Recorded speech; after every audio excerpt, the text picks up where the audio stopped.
14 సంవత్సరాల నుంచి కూడా కంటిన్యూస్ గా కడుతూనే ఉన్నారు. ప్రభుత్వాలు మారుతా ఉన్నాయి కానీ ఉప్పల్ ప్రజల పరిస్థితులు అయితే మారడం లేదన్న విషయాన్ని మనందరం కూడా గమనించవచ్చు. మరి ఇక్కడ ఉప్పల్లో ఉండేటటువంటి ఫ్లైఓవర్ పూర్తి చేయడానికి కోసము పోయిన సంవత్సరం లెజిస్లేటివ్ కౌన్సిల్లో ఒక ఎమ్మెల్సీగా ఈ విషయాన్ని రేజ్ చేయడం జరిగింది. చెప్పిన తర్వాత మరి కాంట్రాక్టర్ ను మార్చిందని కిషన్ రెడ్డి గారు మరి దగ్గరుండి కేంద్ర మంత్రి కాబట్టి దాన్ని పరిష్కారం చేయాలని నేను డిమాండ్ చేస్తున్నా. మరి ఈ ప్రాంత ఎంపీ అయినటువంటి ఈటెల రాజేంద్ర అన్న ఇక్కడికి రావాలి, మేము ఎట్లయితే వచ్చినామో అట్లా ఒకసారి మీరు వచ్చి చూస్తే ఈ కాంట్రాక్టర్లకు భయం ఉంటుంది.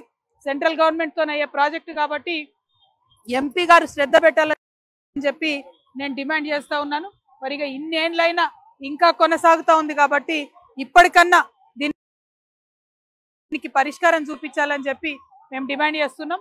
ఇక్కడ బీజేపీ ఎంపీ గారు శ్రద్ధ పెట్టాలి, స్థానికంగా ఉన్న ఎమ్మెల్యే గారు అవసరమైతే ఇక్కడ కూర్చొని దీక్ష చేసి ధర్నా చేసి మరి గొడవ చేయాలి, దీన్ని త్వరితగతిన పూర్తి చేసుకోవాలి.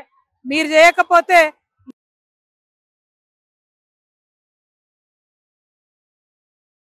కూడా ఎంటబడతామని జాగృతి నుండి తెలియజేస్తా ఉన్నాం.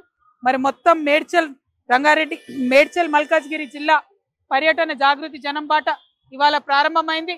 ఇంకా 4 రోజులు ఈ పర్యటన జరుగుతుంది, అన్ని నియోజకవర్గాల్లో కూడా సాగుతుంది. కాబట్టి మరి జనం బాట కార్యక్రమానికి పెద్ద ఎత్తున మద్దతు ఇస్తున్న ప్రజలందరికీ ధన్యవాదాలు. ప్రజా సమస్యల్ని పరిష్కరించడానికి చేస్తున్న ఈ యాత్రకి సపోర్ట్ చేస్తున్న మీడియా మిత్రులకు కూడా ధన్యవాదాలు తెలియజేస్తున్నా. జై తెలంగాణ, జై జాగృతి, జై తెలంగాణ.